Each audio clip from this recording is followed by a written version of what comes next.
Saya memetik apa yang disebut oleh Yang Amat Berhormat Perdana Menteri semalam sewaktu berucap melancarkan Pelan Tindakan Perpaduan Negara 2021 hingga 2030. Yang antara lain menyebut Pelan Tindakan Perpaduan Negara 2021-2030 adalah usaha untuk mengembalikan semula impian asal tentang perpaduan yang tersurat dalam 5 prinsip rukun negara. Dan menurut Perdana Menteri, pelan berdasarkan 5 strategi teras itu dirangka bagi memandu keluarga Malaysia memahami makna perpaduan dalam skop yang lebih luas dan inklusif dengan menjadikan rukun negara sebagai teras utama. Baik, Assalamualaikum, selamat malam. Anda bersama saya Syuhaimi Muhammad dalam Ruang Bicara untuk minggu baru, hari baru. Hari ini Isnin, tanggal 29 November 2021. Dan malam ini giliran saya Syuhaimi Muhammad untuk bersama anda dalam tempoh 30 minit ini. Dan pastinya bila saya mengangkat apa yang terkandung dalam keluarga Malaysia, antara perkataan ataupun antara ideologi yang diangkat adalah mengenai rukun negara. Dan pada malam ini, sekali lagi kita mengangkat tentang rukun negara bukan bermusim kerana persepsi ini harus ditangani. Kerana kerap kali rukun negara ini diangkat, dibicarakan, malah didebatkan ketika Ogos bila mana datangnya bulan sambutan kemerdekaan negara ataupun sambutan Hari Kebangsaan. Jadi dalam konteks rukun negara dan pembentukan negara bangsa, ia sesuatu yang klise untuk dibicarakan, namun anak muda harus melihat perkara ini kerana wujudnya sebuah institusi iaitu Institut Pembangunan dan Kecemerlangan Kepimpinan AILID di bawah Kementerian Belia dan Sukan diwujudkan. Masih baru setahun jagung, kalau dari detik kiranya hampir 2 tahun ataupun lebih. Namun apa yang penting ia mendukung dan bertanggungjawab dalam melihat, menggalas tanggungjawab, membawa kepimpinan generasi hadapan sebagai pewaris untuk menerajui negara. Kerana apa yang menarik bila mana saya melihat tentang visi dan misinya, terkandung visinya AILID ini sebagai pemacu kecemerlangan kepimpinan belia masa hadapan yang bertaraf global, dan misinya pula sebagai peneraju kepimpinan belia yang unggul menerusi pengukuhan potensi dan bakat ke aras masyarakat yang sejahtera. Jadi hadir di studio Ruang Bicara malam ini ialah Saudara Muhammad Hishamuddin Basabah yang merupakan penolong pengarah kluster kenegaraan Institut Pembangunan dan Kecemerlangan Kepimpinan AILID Kementerian Belia dan Sukan. Terima kasih Hisham. Boleh saya bagi Hisham Boleh. Anak muda sebagai pelapis, sebagai pewaris kepimpinan masa hadapan. Bagaimana terlebih dahulu AILID seperti yang saya nyatakan tadi, boleh dikatakan setahun jagung, umur 2 tahun, baru bertatih, baru berjalan. Betul. Menggalas satu tanggungjawab yang besar tentang perpaduan, tentang apa yang tersirat di sebalik 5 prinsip rukun negara itu. Jadi apa perancangan, apa perjalanan, apa strategi, kalau kita cakap apa ni banyak. Jadi apa agaknya yang akan dikendalikan oleh AILID sendiri? Baik, terima kasih saya ucapkan kepada Tuan Syuhaimi dan juga Bernama TV kerana sudi menjemput saya mewakili Institut Pembangunan Kecemerlangan dan Kepimpinan AILID KBS pada hari ini. Alhamdulillah, pertama kali saya bersama-sama dengan Tuan Syuhaimi ni berkenaan dengan Ruang Bicara ni. Studio agak sejuk, tapi soalannya saya kira lepas-lepas ni agak panas. Jadi apabila berbalik pula kepada persoalan yang dibangkitkan oleh Tuan Syuhaimi berkenaan dengan apakah peranan, apakah langkah-langkah ataupun ialah program-program yang telah dilaksanakan oleh AILID untuk menaikkan dan menyemarakkan semangat patriotisme dalam kalangan masyarakat, khususnya golongan muda. Suka untuk saya menyebut berkenaan dengan AILID. AILID ini adalah sebuah institusi latihan. Institusi Pembangunan, Kecemerlangan dan Kepimpinan. Pertamanya untuk membangunkan nilai ataupun modal insan golongan belia itu sendiri. Yang keduanya adalah berkenaan dengan kecemerlangan. Apabila telah membangunnya nilai ataupun modal insan tersebut, maka kat situlah kita akan membenahi mereka ini dengan kecemerlangan. Kecemerlangan ini bukan saja tertakluk kepada fizikal, tetapi juga kepada nilai-nilai moral dan rohani. Itu yang kedua. Dan terakhir sekali adalah kepimpinan. Apabila pembangunan watak telah berjaya, kecemerlangan di dalam segala bidang telah berjaya, maka di situlah akan lahir seorang pemimpin yang kita dambakan. Bukan saja saya dambakan, malah Tuan Syuhaimi juga dambakan, dan seluruh daripada kita juga mendambakan kepimpinan yang baik dan cemerlang tersebut. Jadi mengkhususkan kepada AILID di bawah kluster kenegaraan. Saya berada di bawah kluster kenegaraan. Jadi program-program berkenaan dengan rukun negara belia. Rukun negara belia ni satu brand yang ataupun produk daripada AILID itu sendiri. Di bawah rukun negara belia tu Tuan Syuhaimi, ada banyak segmentasi yang kita bahagikan. Pertamanya kepada remaja, keduanya kepada TVET, ketiganya kepada IPG dan seterusnya, termasuklah undi 18 cafe. Bila cerita tentang Undi 18 Cafe ni tak lain tak bukan orang cakap cerita berkenaan dengan politik lah tuan. Tetapi politik itu bukan berkenaan dengan parti A dengan parti B, tetapi seluruh pengoperasian demokrasi itu sendiri. Bagaimana untuk kita memberikan nilai tambah kepada golongan belia kita yang ada pada hari ini. Dan sebenarnya kalau kita lihat bukan sahaja program-program di bawah kluster kenegaraan, tetapi banyak lagi program-program produk-produk ILIT yang telah dilaksanakan oleh kluster kepimpinan. Contohnya ada sebuah program yang bernama MFLS. Saya rasa rakan-rakan sahabat-sahabat yang berada di luar sana mungkin sedia maklum, Tuan Syahmi pun sedia maklum berkenaan dengan MFLS ini, Malaysia Future Leader School.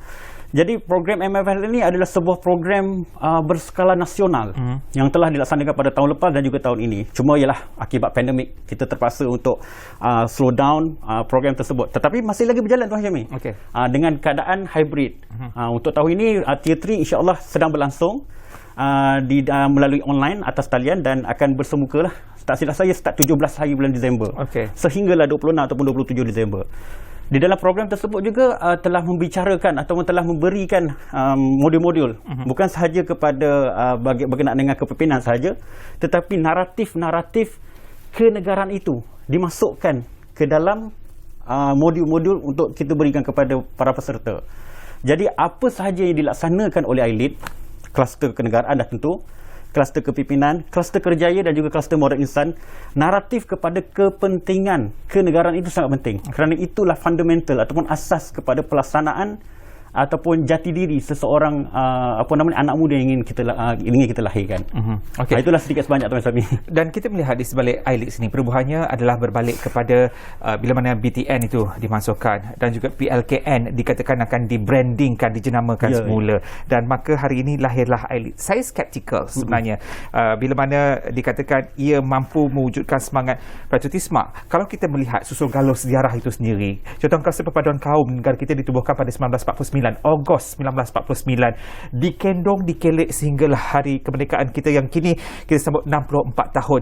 Dan kita masih lagi bicarakan tentang soal perpaduan. Ini ILIT baru 2 tahun untuk bicarakan tentang soal kenegaraan. Mampukah tergalas di bawah orang muda yang saya yakin Hisham sendiri dilahirkan selepas pasca merdeka tahun 80-an. Jadi bagaimana, apa pendekatan, apa silibus ILIT yang boleh dikatakan sebagai mampu membantu dalam soal pembentukan negara bangsa? Baik Tuan Syahmi, soalan ni agak dahsyat juga soalan ni sebenarnya. Baik, saya cuba kita nak lihat dari segi pandangan orang muda. Saya mungkin dah berada di pasar 4 series, tapi kita ingin mengangkat gila orang muda. Bagaimana agaknya orang muda seperti Hisham sebagai pelapis kepimpinan negara mampu menggalas tanpa membimbangkan kami sebagai orang-orang yang dah bakal sebenarnya menyerahkan kepimpinan itu kepada orang muda. Sebenarnya saya tak bersetuju apabila orang yang lebih sini mengatakan pelapis masa hadapan. No, kami nak sekarang. Kami adalah orang muda.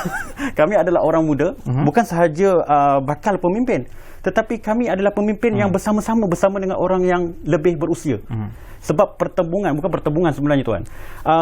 Apabila adanya generasi muda dan generasi yang lebih senior ini sama-sama bergabung, akan terhasillah satu dasar-dasar yang lebih baik. Dan berbalik kepada persoalan yang telah dibangkitkan oleh Tuan Syahmi tadi berkenaan dengan macam mana orang kata langkah-langkah untuk menarik golongan muda supaya bersama-sama. Begini Tuan Syahmi, pada dekad 1980-an Tuan Syahmi sendiri mengatakan yang Tuan Syahmi dah 4 series. Maknanya Tuan Syahmi zaman kegemilangan Tuan Syahmi adalah tahun 1990-an. Sehingga tahun 2000. Pada masa itu memang ledakan kumpulan Raihan, Hijaz dan sebagainya. Tak lupa juga kumpulan UK, Slam dan Iklim. Tetapi ketika zaman saya 2000-an pula zaman saya adalah zaman OAG, zaman Hujan, Min Uncle Hussein. Genre music juga berbeza, apatah lagi pemikiran Tuan. Jadi keperluan Tuan di tahun 1990-an, ketika itu ekonomi Malaysia sedang naik, orang kata the little tigers of Asia. Tetapi di awal di tahun 2000 pula keadaan sistem antarabangsa itu bercampur-campur. Jadi tidak wujudlah jadi kemakmuran dari segi ekonomi itu. Itu dari segi sudut tadi saya juga genre music, ini dari segi sudut keperluan. Jadi keperluan di antara zaman Tuan Syahmi adalah lebih kepada bagaimana untuk meningkatkan ekonomi Kediri. Contoh tetapi pada zaman saya ekonomi semua dah bagus. Tetapi bagaimana pula untuk meningkatkan jati diri dalaman? Jadi dekat situlah menyedari keperluan zaman itu sendiri. I-League yang ditubuhkan pada tahun 2019. Okey. Dan sehingga kini kami melihat dengan di sela-sela cabaran pandemik pandemik COVID-19 ini, kita tidak lagi boleh tidak boleh lagi memberikan menunggu kerja. Tetapi kita perlu untuk menghasilkan ruang dan peluang itu sendiri. Bagaimana? Salah satunya adalah menggunakan media digital contohnya. Dan banyak program-program I-Lead yang telah dikendalikan melalui media digital, tidak lagi secara bersemuka. Jadi perkara-perkara itu sebenarnya lebih dekat dengan golongan muda, kerana golongan muda ini saya yakin dan percaya, Tuan Suhaimi pun juga tahu, golongan muda ini sangat-sangat terbiasa dengan gadget dan juga aplikasi teknologi. Dan sekiranya Tuan Suhaimi ketika muda dulu lebih mudah untuk kita bergaul, lebih mudah untuk kita menjalankan program-program ataupun latihan-latihan bersemuka. Tetapi di zaman sekarang ini lebih kepada Dalam talian. Jadi menyedari perkara itu, banyaklah program-program I-League yang dalam talian, bagaimana untuk kita handle dari segi sudut webinar dan sebagainya. Dan saya yakin dan percaya adik-adik yang berada di luar sana tu, mereka boleh menerima perkara ini. Kerana inilah norma baru sebenarnya untuk mereka terima.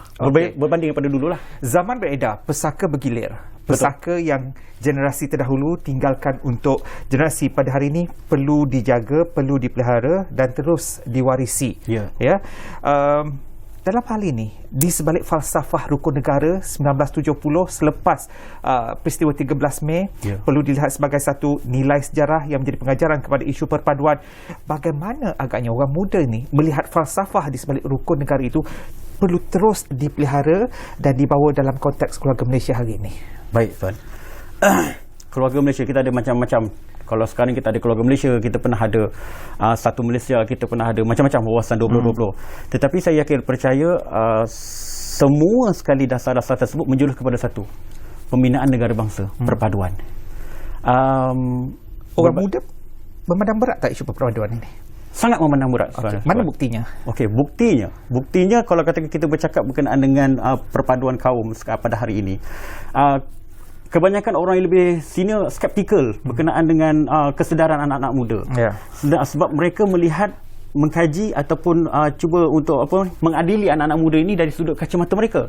Tetapi mereka tidak bersama-sama dengan anak-anak muda itu sendiri. Bagaimana cara untuk bersama-sama dengan anak muda ini? Duduk bersama-sama mereka, tanya apakah keperluan mereka. Dan pada hari ini kita lihat anak-anak muda yang ada pada hari ini sangat-sangat cakna berkenaan dengan isu-isu semasa sebenarnya. Ya, saya tak nafikan ada segelintir anak-anak muda yang tidak cakna, yang mengambil enteng berkenaan dengan soal perpaduan, soal politik dan soal apa-apa saja berkenaan ketatanegaraan. Tetapi ramai lagi Tuan Syahmi sebenarnya yang sanggup bersama-sama, bersolidariti bersama-sama dengan mana-mana jabatan kerajaan, agensi kerajaan dan juga orang perseorangan, NGO sekalipun, turun ke padang, memberikan kerjasama dalam meningkatkan kesedaran dari segi sudut perpaduan antara kaum ni sebenarnya. Saya ambil penting contohlah perpaduan ni sebenarnya, bila kita nak berbicara tentang perpaduan, dia lebih kepada soal bagaimana untuk kita satukan pemikiran anak-anak muda itu sendiri. Jadi sebenarnya soal untuk kita tanya anak muda ini sama ada mereka itu okey atau tak okey tentang perpaduan, lebih kepada bagaimana kita, orang yang lebih tua atau orang yang lebih senior lah, menyediakan ruang dan peluang kepada mereka tu. Okey. Jadi dalam soal pembentukan negara bangsa, politik sebenarnya memainkan peranan penting. Betul. Kestabilan politik menentukan arah tuju negara yang akan dibina pada masa hadapan, arah tuju ekonomi, arah tuju pembangunan sosial, itu bergantung kepada politik. Betul. Jadi dalam soal politik, ya, suara anak muda diangkat, undi 18 itu sendiri. Jadi bagaimana agaknya dari segi perjalanan dan juga dari segi visi di bawah I-League, di bawah Kementerian Belia dan Sukan untuk mengangkat, jika undi 18 ini terletak di bawah tanggungjawab I-League, di bawah Kementerian Belia dan Sukan, apa agaknya pendekatan, apa approach yang akan diguna pakai? Kerana ia penting untuk pembentukan negara bangsa dan terkandung di dalamnya 5 prinsip rukun negara. Betul. Yang perlu dikendong sehinggalah pada satu masa yang kita tak tahu bila agaknya akan dapat dinoktahkan. Saya sebenarnya undi 18 ni Tuan Suhaimi tak nak kena buat juga. nak kena buat. Sebab dia telah diluluskan di Dewan Rakyat. Dan sekalipun ada beberapa langkah-langkah ataupun ada beberapa pindaan-pindaan tertentu, mungkin tahun 2022, mungkin 2023, tapi tetap akan dilaksanakan. Menyediakan pelapis negara untuk memahami kepentingan undi 18 ni saya kira bukan satu perkara yang mudah sebenarnya. Dia mengambil masa yang agak lama. Dan melalui I-Lead itu sendiri, Tuan Suhaimi, kami telah menjalankan banyak program-program untuk memberikan sosialisasi dan juga literasi politik dalam kalangan masyarakat, terutamanya lepas sekolah sekalipun. Jadi apabila kita berbicara tentang politik ni, anak-anak muda, ya saya tak nafikan, Tuan Suhaimi, segelintir anak-anak muda skeptikal dengan politik negara. Parti A bergaduh dengan Parti B pergi lompat pergi Parti C dan sebagainya. Jadi anak-anak muda nampak macam orang kata cemuih dengan keadaan sekarang ni. Tapi bagaimana untuk kita menarik mereka ni supaya berpartisipasi di dalam politik, walaupun mereka tidak minat, tetapi kita manusia ini ada, sarjana barat mengatakan kita adalah haiwan politik, tapi bukan haiwan sebenarnya. Kita ini perlu, manusia ini adalah kejadian politik. Mereka ini perlu untuk membangunkan mereka punya kualiti di dalam satu organisasi. Jadi apabila seseorang itu berorganisasi, maka hak asasi mereka, kebebasan hak asasi mereka punya keperluan, kehendak dapat dipenuhi dengan cara itu. Jadi nak menjedarkan anak-anak muda yang ada pada hari ini, yang khususnya berada di luar sana, adik-adik, anda perlu berpartisipasi di dalam sistem politik negara. Sekiranya anda tidak bersetuju dengan apa yang ada pada hari ini, anda punya peranan. Dan saya yakin Tuan Suhaimi, saya, generasi yang sebelum ini, kerajaan sendiri telah memberikan ruang dan peluang yang cukup besar kepada anak-anak muda untuk bersama-sama membangunkan diri di dalam politik. Undi 18, Tuan Suhaimi, dia bukan sahaja boleh memilih, tetapi mereka boleh jadi OYB juga. Ada pindahan-pindahan tertentu. Itulah berkenaan dengan sedikit undi 18. Okey, kita menyentuh tentang politik. Kita ada lebih kurang lebih 10 minit saja lagi. Baik. Saya kena menyentuh antara 5 prinsip rukun negara yang kalau paling hampir sekali adalah tentang kedaulatan, adalah tentang perlembagaan. Bagaimana agaknya untuk orang muda terus mempertahankan untuk memelihara dua perkara ini? Kedaulatan dan perlembagaan. Saya pernah membaca karya Jürgen Habermas berkenaan dengan patriotism perlembagaan. Jürgen Habermas ni adalah salah seorang sosiologis antarabangsa yang terkemuka. Jadi nak petik satu-satu perkataan dia tu agak susah lah. Jadi saya simpulkan senang macam inilah.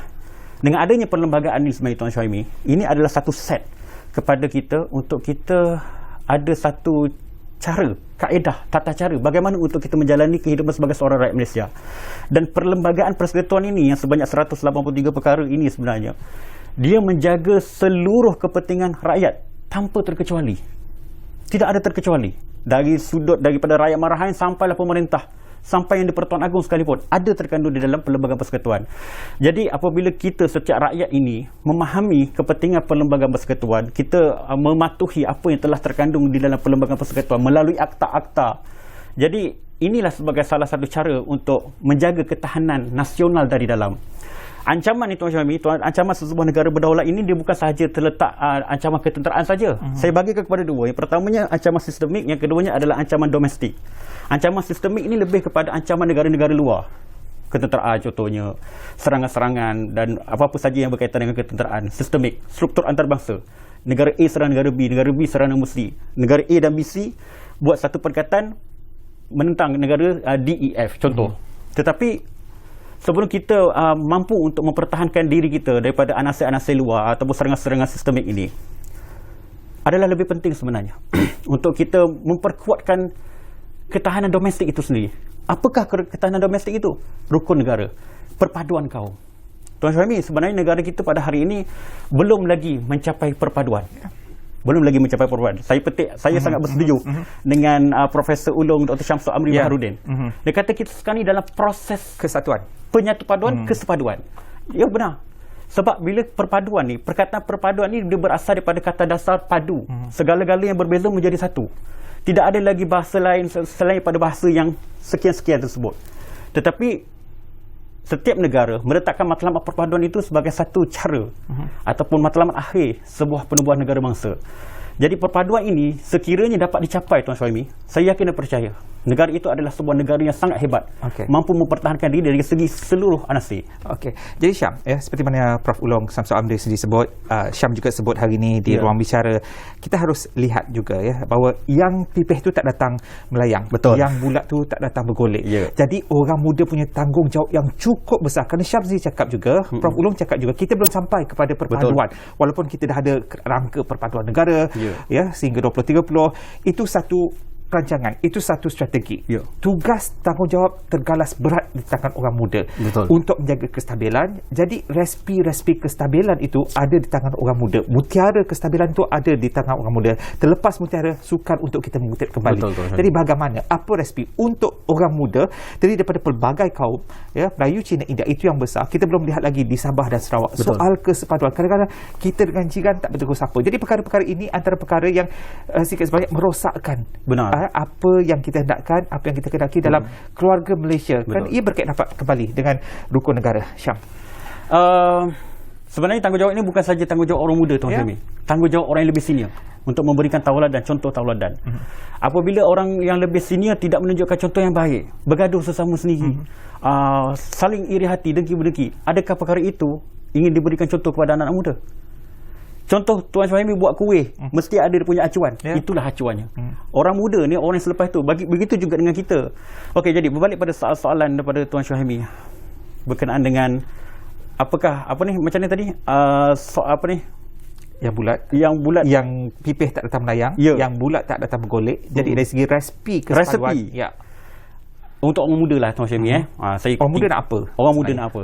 Tapi sebelum orang muda nak apa, orang muda kena tahu apa. Okey. Pertama Tuan Syahimi, orang muda perlu meningkatkan pendidikan, ilmu. Kerana ilmu itu adalah dasar kepada segala-galanya. Dengan seseorang yang berilmu tu, dia tidak menjadikan seorang itu lebih pandai ataupun tidak. Tetapi matlamat akhir ilmu itu sebenarnya adalah menghasilkan seorang individu yang berakhlak.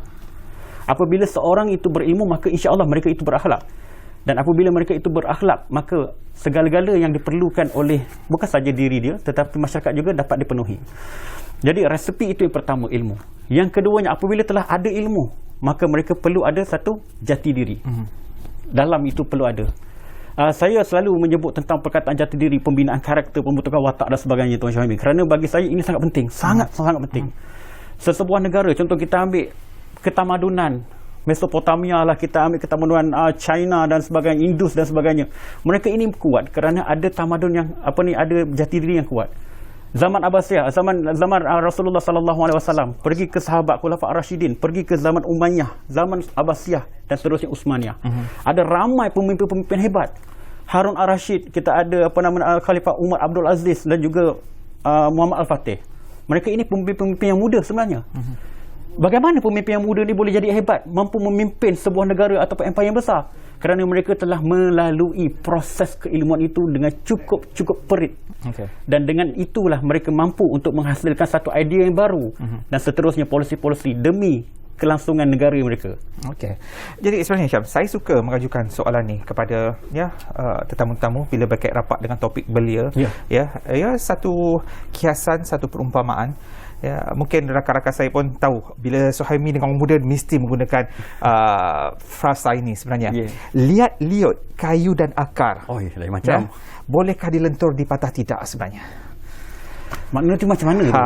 Jadi untuk orang muda ni kan, kadang-kadang kita sukar untuk mendekati, sukar untuk difahami, tapi kita memerlukan orang muda untuk pembangunan negara bangsa. Jadi bagaimana agaknya, inilah duduk letaknya, lihat liut kayu dan akar, bolehkah dilentur dipatah tidak. Kita perlu mengacukan mereka dalam acuan yang sebenar tanpa kita merobekkan perasaan mereka. Silakan Syam. Tuan Syahimi, orang muda ni hanya satu je. Mereka ini berjiwa berdarah muda. Macam satu rancangan bernama. Baru lepas habis tadi. Mereka ni darah panas, darah muda. Jiwa mereka menggelegak. Mereka mempunyai satu idealisme yang sangat besar. Dan satu je mereka inginkan daripada orang yang lebih senior. Dengar. Mereka hanya ingin suara mereka didengari oleh orang yang lebih senior. Libatkan mereka di dalam tadbir urus bersama-sama. Jangan pinggirkan suara mereka. Dan percayalah Tuan Syahimi, mereka ini akan menjadi pengikut yang setia kepada orang yang lebih senior dan akhirnya mereka ini akan mewarisi kepimpinan dengan cara yang sangat baik. Mereka tidak akan melakukan revolusi jika suara hasrat mereka ini didengar. Tak apa, tak turuti tak apa, tapi dengar. libatkan mereka. Itu saja Tuan Syami sebenarnya. Okey, jadi menarik kita sampai penghujungnya. Akhir sekali mungkin bagaimana agaknya iLead dan sendiri Hisham sendiri di bawah kluster kenegaraan itu sendiri akan membawa bersama-sama rakan-rakan belia yang lain yang mungkin konotasi kepada belia itu besar. Betul. Mereka yang berjaya, mereka yang berada di pertengahan, ada mereka yang tercicir untuk sama-sama bergerak dalam pembentukan negara bangsa. iLead ada banyak program-program bersama-sama dengan Majlis Belia Malaysia dan sebagainya. Ada banyak organisasi-organisasi belia yang berkolaborasi bersama dengan iLead. Tidak ada satu pun segmen belia yang tertinggal dari kacamata iLead. Sama ada belia berpersatuan, dah confirm ada. Belia mahasiswa memang akan ada. Belia-belia yang terpinggir, contohnya berada di pedalaman-pedalaman. iLead akan sentiasa memayungi mereka dengan program-program dan aktiviti-aktiviti yang bersesuaian dengan sosiologi dan juga pemikiran mereka. Percayalah, iLead akan turun ke kawasan-kawasan luar bandar bersama-sama. Kami ada lebih kurang 17 camp di seluruh negara. Dan setiap camp kami itu berada di kawasan-kawasan pedalaman luar bandar. Dan kami ada ramai juga jurulatih ataupun trainer yang berada di sana. Akan ada program-program yang akan dilaksanakan pada tahun 2022 ni khas untuk adik-adik yang berada di luar sana. Saya rasa ketua pengarah saya pun tengah tengok ni. Jadi bos, kita kena laksanakan program-program untuk catch up anak-anak belia yang berada di luar bandar ni. Ini satu aku janji dan ini juga boleh dijadikan satu KPI kepada iLead. Saya sebagai pemerhati dan pastinya para pemimpin akan sama-sama memulakan langkah segera bersama iLead untuk sama-sama memajukan golongan belia itu sendiri. Jadi terima kasih Syam. Dah ada perancangan dah. Dah ada perancangan. Okey, insya-Allah kita akan menilai dari semasa ke semasa. Jadi apa pun terima kasih bersama Ruang Bicara pada malam ini dan terima kasih juga kepada anda yang setia bersama saya di Bernama TV dan teruskan kesetiaan anda di Bernama TV. Assalamualaikum.